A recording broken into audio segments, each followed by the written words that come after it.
Nei? Unnskyld.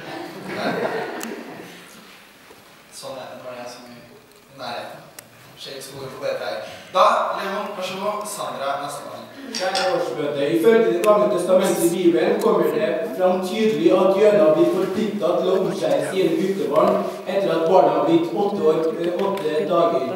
Omskjæring er et tegn og en pakt mellom jødene og Israels Gud. For jødene så er omskjæring en religiøs praksis.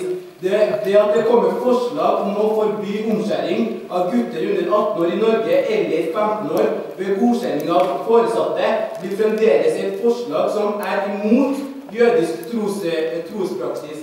De som er troende i dag er villige til å gjøre hva som helst for å fullføre sin religion. Derfor kommer jøder til å utføre omskjæring i utlandet dersom forslag 31 blir en realitet. For meg er det viktig at AUF velger den politikken som også ivaretar den jødiske minoriteten i Norge. For meg er det viktig at det flerkulturelle Norge legger best mulig politikk for at religiøse minoriteter møtes med forståelse. Dette skaper vi ikke hvis forslag 31 blir vedtatt.